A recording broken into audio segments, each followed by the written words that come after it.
There we go. We got it. All right, cool. Here's an interesting idea. Behind me, there's a flag that says Kapalua on it. And the interesting thing about that is Kapalua is on the island of Maui in Hawaii. And I already put it in my journal to go to Maui next January, even though I've already been there, I've already golfed the course. But the interesting thing is what just took place over the last weekend was a golf tournament that used to be called the Mercedes Tournament of Champions. And the cool part is what they did with this is the only way that you can get into this tournament is you have to essentially win any tournament in the previous year. So that's the only way that you get into this thing. So I'm just putzing with some buttons real quick while I'm babbling, trying to figure out how this thing works. Anyways, one of these days I'll get it figured out. I need to do a training with Alyssa where I just go through and on how to really work Zoom the best. But anyways, so here's the interesting thing about this tournament of champions that takes place on the island of Maui. If you've never ever been there, I strongly recommend going there. Okay, because that gives you the ability to, and some people will say, well, Hawaii is incredibly expensive. Hawaii is a place that, I mean, the flights cost a lot, the hotels cost a lot. But what a lot of people don't realize, and I guess this is a really good launching point for what I want to go through today, is everything in life started off as an idea. It started off with a thought or a process. There are no limitations. And the things that we do, I could do really well trading. And then I'll still end up focusing on other things that can generate more revenue, which sounds crazy. But the reality is that you're not free until you're financially free. I cannot stress that enough. And that's why I bring up the Hawaii reference, because what happened in Hawaii made history. This was a kid that was 28 years old out of Australia. He competed in this tournament. The only people that he could ever play with in that tournament were people that won the previous year, meaning they're the best in the world at what they do. And essentially, he ended up posting what would be considered, anybody who golfs would understand, 34 under par. It is the lowest score posted in PGA history, like ever, okay, for any tournament. And the kid's 28 years old. But the crazy part is there was the #1 ranked golfer in the world who was golfing partnered up with him or matched up against him is a better way of putting it. And anytime this guy hit a good shot, this kid hit a good shot. Anytime he hit a good putt, this kid hit a good putt. He answered every single time. I'm talking day after day after day. He held or shared the lead all 4 days. Ended up winning like $1.4 million, which would be really cool. But I strongly recommend going to Hawaii. And I think that's what's key is anybody who went through my call on the journal, that's why it is so insanely important. Again, it's one thing to use a computer, use a phone, use something that you can project with. But when you're doing it on paper, you have to trust me on this. If you haven't done it yourself, something different happens with a pen when you actually literally put it on paper on what exactly you're going to do and project predictably, project conservatively. It gives you psychologically a certain degree of patience. I know in the month of July, there's a tournament that takes place in Scotland. And in Scotland, what they're going to do, it's going to be the 150th, 150th running of the British Open. So, I mean, the reality is I want to go. I'd like to go watch that. And it's just really comes down to numbers. But running the projections on my accounts, I have one account alone that would be worth over $300,000 at that point just on these projections. And it's not a big deal when you look at and that's conservative. This is just really because typically I am almost always ahead of schedule. I'm past the goals. And that's why this is so important to be able to, we have the opportunity to be able to create income outside of trading time for money. I cannot stress this enough. I'm going to find a quote that I read, and I told this to a gal that I know, and you may have seen this on Facebook somewhere. It's kind of been going viral for a little bit, and I really want you to get this. If this is the only thought you get out of this call, your time has been well spent already, okay? And the quote says, imagine playing Monopoly and never buying anything that could produce more money. You just collect your $200 for pass and go. This is how most people live their lives. Think about that. And when the gal said, oh yeah, I saw that, she goes, I didn't know what it meant. Think about that. She did not know what it meant. So imagine playing Monopoly, never buying anything that could produce money. You just collect you collect $200 for pass and go. This is how people live their lives. We basically go paycheck to paycheck, day to day, week to week. And then the idea of taking a certain percentage of your income and then actually being able to never touch 10% of this. Just never touching 10% of your money, just to let it compound. There is something so magical. I've got a quote that ties to this. There's something that happens when you actually have more money than you need, and when you leave it that way, when it's actually supposed to be that way. And the reality is, it affects so many other decisions in life and so many things. So that one there, I actually have this slideshow of pictures, and I put that on that slideshow because I want to be reminded every single day. I happened to talk to a gentleman yesterday that I've known for a while, and he said that his cousin won, he's put 20 bucks in a machine at a bar, which is, where a lot of people spend their times, and he won $1,700. So just for fun. Okay, since I'm working with this on the chat and stuff, can anybody, just for a little bit of participation, tell me where you think that 1,700 bucks will be a month from now, let alone 2 weeks from now, let alone 2 months from now? I mean, think about that. Anybody respond with that just for fun? Just throw in a response of where you think that money will be. And while you're responding, yeah, drinks is a good answer, because that's very, very high probability. And the crazy part is, the key word is it's going to be gone. You remember the word spend. The spend ends with end. So it's like every dollar, doesn't matter how many dollars I got. I realize every dollar that gets spent, every dollar, I just put spending and put END in bold letters. And any spending is gone. Now, I got no problem with spending money. I love the idea of where Kiyosaki talked about people were criticizing guys that have $500,000 cars. Why has this person got a $500,000 car when there's people starving in India or third world countries? And he says, the reality is that person put more time and more work into generating to where he can make more money in 1 month, because he was talking about a specific person, than most people make in an entire lifetime. So if he put in the time, he could buy whatever the hell he wants, because that'd be the equivalent of maybe a person taking 2 weeks of their pay and buying a car with it. Try buying a car with 2 weeks of your pay. It's all relative. So, I mean, you have to get that. Spending is not wrong. The reality is, are you spending money that you are making, or are you spending money that your money is making? That is the key takeaway that every single person has to get.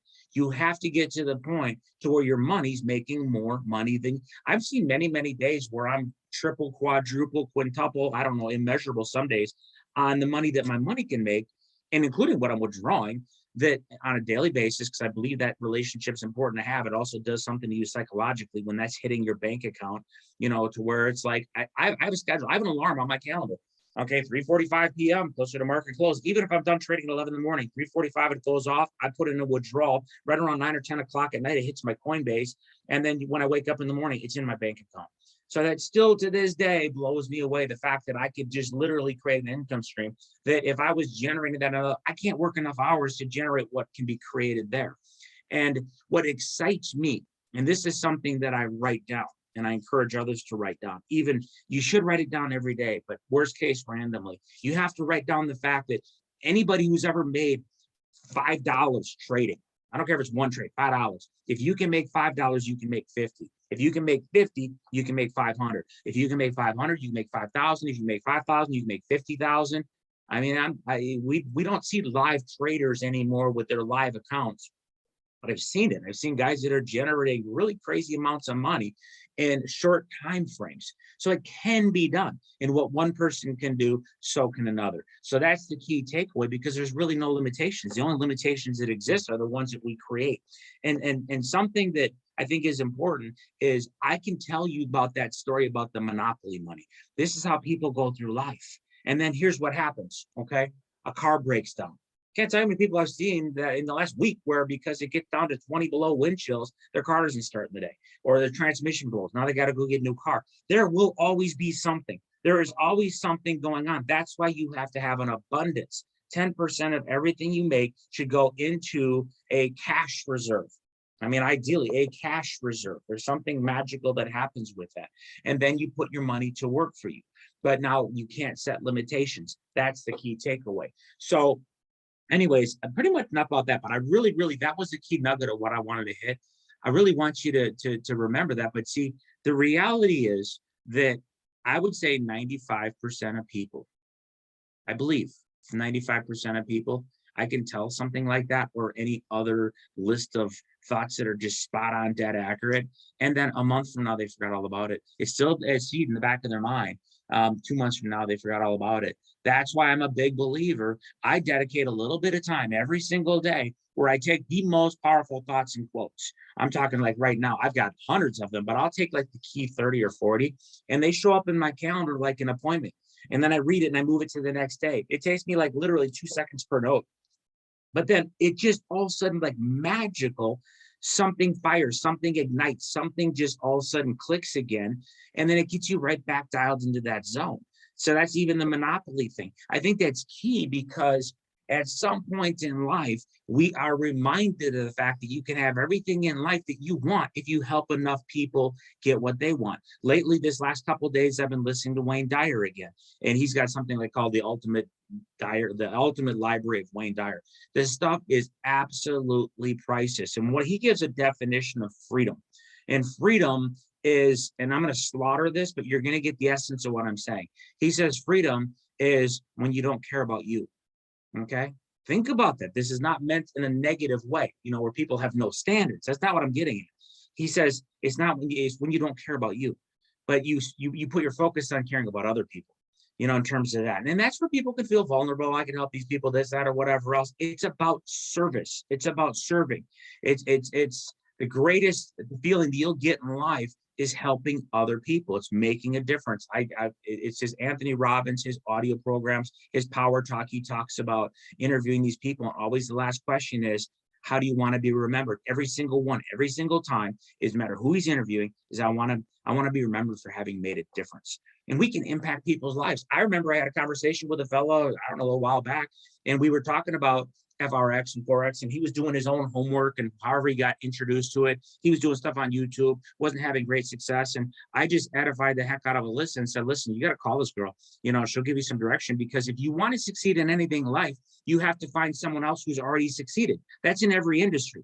You have to be coached, you have to be mentored, you have to have people that are already getting the results that you want to get, and then you learn from those people. So the cool part was, whether she called him or he called her, she was able to connect with him and then get him started and get him on the right path. So now he's got what he needs as far as software. And I mean, just the amount of educational access he has. He's got the Colors platform set up, but that's really, really cool. And the thing that motivated me about it, when I met this kid, he's young and he's very motivated, very, very intelligent. But if we keep doing what we've been doing, we keep getting what we've been getting.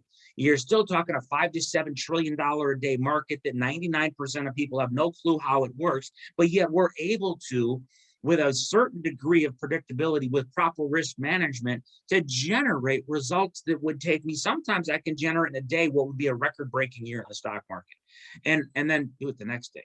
And then do it the next day. And again, proper risk management. You can over leverage, anybody can do that, but then what happens is you lose everything at some point. And anybody who's ever experienced that knows what I'm talking about. It's just a matter of going through that learning curve. That isn't the point. The point is we have the platform. We have the platform that didn't exist before, where we could just sit on a phone and bring up MetaTrader 4 or use a laptop, work on HFX, and whatever. It doesn't matter. You have tools that you can use at your fingertips, and with minimal time investment. So one of the things that I talked about in the journal perspective is in the left page, I always put all 24 hours of the day. And then the second column, I put down fuel. And then I write down, basically, the rule is if it goes in your mouth, it goes on paper. You got to remember that if you're going to succeed in any one thing, it's going to help other things. Okay. And we are literally as effective as our energy levels. Nothing has a greater impact on the way your body looks, feels, and functions than what you feed it. These are fundamental truths, facts of life. Obesity is at an all-time epidemic high, and it's ultimately caused by people overeating. Overeating is by people eating the wrong types of things. It's that simple, where if you're eating nutrient-dense foods, then you eat less of the junk. You can eat a bunch of junk, and then 2 hours later, your blood sugar spikes, your insulin goes up, body can't burn fat. What does this have to do with trading? Everything. Because if your energy level, I feel good at the age of 51 to be able to, like yesterday, I did 5.8 miles, and it felt phenomenal. I wasn't sprinting, but I wasn't going slow, to be able to actually just release the endorphins. And that's what I loved about Wayne Dyer. I remember him doing an interview probably 25 years ago with Anthony Robbins, where he said for decades, this guy was going, he just went out and ran. And then he ended up doing like 7 miles, got himself up to within a few weeks, he was doing 7 miles. And then after that, he went like 20, 30, 35, 40 years straight, never, ever, ever, ever missing a day. Okay. So, I mean, even if he was on a flight, he would do the equivalent of 7 miles if it was like a flight over Australia or something like that. The point is, he did it every day. He took care of himself. So, what I'm getting at here is ultimately that's a challenge. Just write down what you're consuming. But then in the next column over, that's where I put what I call first things first, because the time is going to pass anyway. I saw a good quote the other day. It says, wake up and go to work on yourself before you go to work on anybody else. And that I thought to myself, that's exactly what I do. It's kind of cool. I mean, that's just my standards. The dream life is to be able to build your work around your life as opposed to your life around your work. We have no idea what we're capable of. So that's why I wrote the book, The 365-Day Challenge, because ultimately, if you create a streak, self-discipline is defined as doing something when you don't feel like it.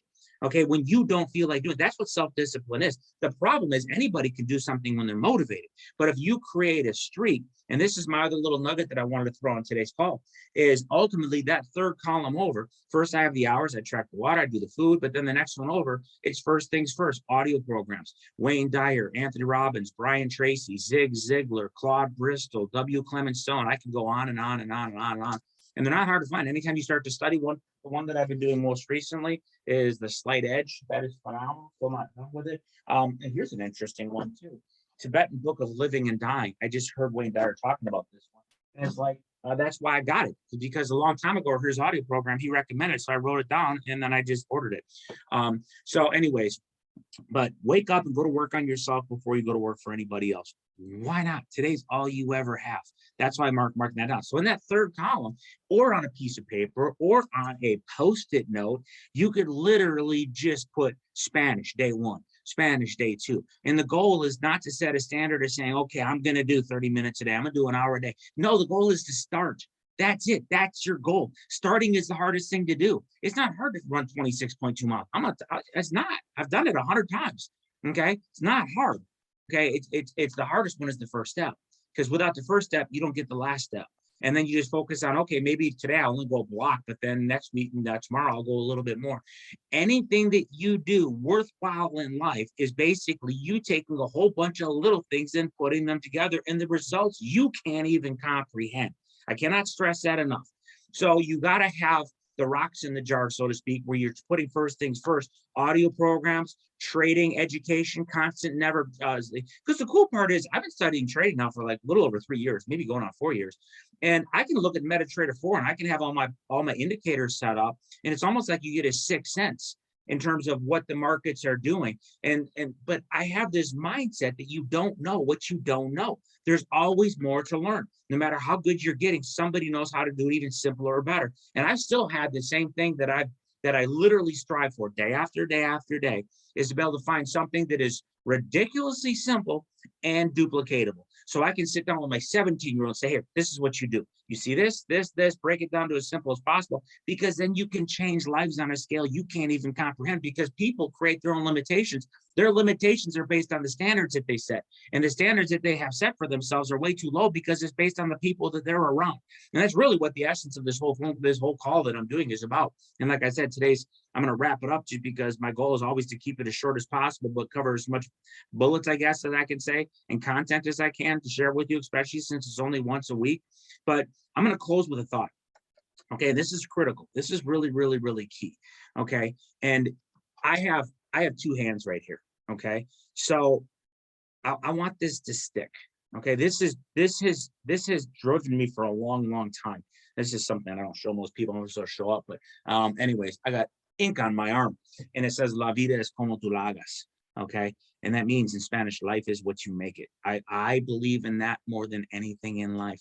Nothing, get this, nothing has meaning in life except the meaning you give it. Okay, now think about that, because there's like 2 billion people on planet Earth that don't have access to a toilet. There's people that I've witnessed that don't have running water. They don't have electricity. But yet you get people stuck in these little modes where they're complaining about this, complaining about that. And what they don't understand is that whatever you focus on in life magnifies.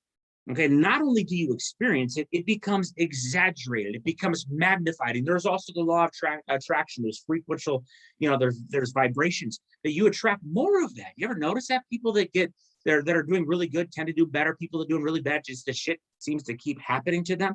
But here's the little reminder that I love because it's so fundamentally true. Okay, is ultimately I have two hands right here. Okay, so now watch this. I'm going to use matrix, right? Except I don't have red. Okay, so I'll use blue and orange. Okay, this is a bad metaphor because essentially the Matrix, and it's, by the way, I've watched it twice already. I love the psychology and the philosophy of the movie, but especially if you really get into it and draw the parallel towards how people live their lives, because you've been told how to live, but realistically there's a different way. Anyways, it's a whole different thing. But get this, here's the reality. I have a marker here, a highlighter, and then I've got a highlighter right here. Okay, I want you to understand, okay, that ultimately in my life, there's always going to be crap. There's always going to be something that's not right, okay, whether it's bills, whether it's car breakdowns, whether it's just waking up. And maybe it's because we even created because we don't get the proper foods, we don't get the proper water, we don't get the proper exercise, whatever. So there's a chain reaction that takes place. But the point is, life will also provide stuff, okay? So let's just call this negativity. There's negative things. They will never go away. It doesn't matter where you're at financially. It doesn't matter if you're 20 or 70 or if you're black, white, male, female. It doesn't matter. You're going to have negative things always in your life. They're never gone. As a matter of fact, the more challenges you have, the more you may potentially see in adversity as well. So that kind of goes hand in hand there. But that's also where you get more growth. But then on the other hand, you've got these beautiful things in life, like waking up. You wake up and it's like you check and boom, there's a pulse, and there's people that are literally in the hospital. There's people that are dying. There's people that did not plan on dying today and they're not here today, but there's so much beauty in life. And I think the best place to live is in a state of happiness. And happiness isn't something that you go after. It's something that you just literally become a part of. There's a saying that says, you're not happy because you sing, or what is it? You don't sing because you're happy because you sing. It's physiology. I think it's William James of Harvard. Okay. So ultimately we control our state, but here's my takeaway. And I'm going to close with this thought is if I'm using my hands, take it off the marker so I don't confuse things with colors. Okay. Is if I'm looking at my right hand, I can't see my left. You understand that? And if I'm looking at my left hand, I don't see the right. And it's not saying that when I'm looking at the negative things, that the bad things, the good things don't exist. Or it's not like I'm looking at the good things and I'm just ignoring the bad things. That isn't the point at all. They're both always there. The point is that whatever one I'm focusing on, that's my reality. Today is all you ever have. Time doesn't come back. Okay. So you get today one time. It's a once in life experience. Imagine waking up feeling so alive. So you just got this energy that you can't even comprehend. People will sense it off of you. And I think that we have a responsibility to ourselves, okay, let alone other people, because ultimately when people aren't in their proper place where they can really tap into limitless potential, okay, they become a burden to other people. They do. Think about that. It's very, very true. And ultimately, we want to make the world a better place. But in the end, it all starts with ourselves. But just keep in mind that this still just blows me away is I can't look at this hand and see this hand. I can't look at this hand and see this hand. They're both always there. There is so much beauty and wonder and just great things in life. I'm addicted to learning. I love learning new things. And then in the meantime, there's also challenges and there's adversities in life. Life is what you make it. And ultimately, whatever you focus on magnifies. So that's kind of the thought that I want to close with. I've got some really good stuff that I want to go through next week. So I really respect everybody being on this call. If anybody has any suggestions or thoughts or any points on stuff that you want to specifically have me go through, I'll be more than happy to do that too. So, but outside of that, just remember as best that you can, Life is absolutely what you make it. And again, I've got so much respect for you guys being on this, because little by little, one day at a time, it's just ultimately about you become the people you associate with in the books that you read. Never forget that. Never limit yourself. Set goals bigger than you think that is possible. And then just take life one day at a time. Just focus literally one day at a time, 1 hour at a time, and just live in the moment, because outside of now, nothing ever exists. Nothing ever exists outside of this moment. Live with that intensity every single day, and you be absolutely stunned with where you could be. And I'm not talking in 5 years. I'm literally in the core belief that I still believe with every fiber of my being, there's not a single person that could have a life that they couldn't even recognize in 90 days to 6 months of just really just focus. You don't have to do it forever. But then what happens is once you start to really get the feel for it, you'll never stop. You'll never stop growing. You'll never stop impacting lives. But in the end, none of that even matters, just because today is all that you got and you can accomplish limitless things. So with that, anybody has any questions, let me know. I'll post this one up on YouTube. So if you want to pass it on to anybody needs this stuff, but just remember that basically whatever you're focusing on magnifies, take it one day at a time and set bigger goals. That's what you got to do. Appreciate y'all's time. Thank you.